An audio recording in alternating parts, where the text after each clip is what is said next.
प्रभाग क्रमांक 8 मधील नागरिकांच्या दैनंदिन नागरी समस्यांचे तात्काळ निराकरण करण्यासाठी दिवसभरात प्रभागातील विविध भागात प्रत्यक्ष भेटीत नागरिकांच्या तक्रारी जाणून घेत संबंधित विभागांशी समन्वय साधत नगरसेवक प्रवीण दर्गो पाटील यांनी विविध नागरी समस्या तात्काळ मार्गी लावल्या।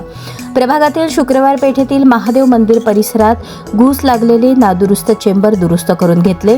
तसेच सदर परिसरात ड्रेनेज समस्या होती ती रॉडिंग कर्मचाऱ्यांनी पूर्ववत केली। सदर काम कनिष्ठ अभियंता श्रीविद्या गुत्ती यांच्या टीमकडून करण्यात आले। गुरुवार पेठ जांभळा मारुती परिसरात ड्रेनेज समस्या उद्भवली असता संबंधित कर्मचाऱ्यांनी ती पूर्ववत केली। सदर काम कनिष्ठ अभियंता अंजना कोणे यांच्या टीमकडून करण्यात आले। जिजामाता रुग्णालय परिसरात ड्रेनेज समस्या उद्भवली असता संबंधित यंत्रणेकडून पूर्ववत करण्यात आली। शनिवार पेठेत ड्रेनेज समस्या व दूषित पिण्याच्या पाण्याची समस्या उद्भवली होती।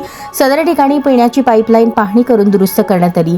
या कामी कनिष्ठ अभियंता इम्तियाज नदाफ यांनी काम पाहिले। साखरपेठ, शुक्रवार पेठ, लोकमान्य टिळक चौक, तेलंगी बादशाह पेठ आदींसह प्रभागातील विविध भागातून स्वच्छतेबाबत तक्रार प्राप्त होताच सदर ठिकाणी साफसफाई करत स्वच्छता करण्यात आली। साखरपेठेतील काही बोळात खरडून साफसफाई करत मातीचे ढीग काढण्यात आले। शनिवार व तेलंगी बादशाह पेठेत अरुंद बोर्ड या ठिकाणी कचरा संकलनासाठी अडचणी येत होत्या। सदर ठिकाणी घरोघरी कचरा संकलन करण्यासाठी संबंधित कर्मचाऱ्यांना हद्द निश्चित करून कचरा संकलनासाठी सूचना केल्या।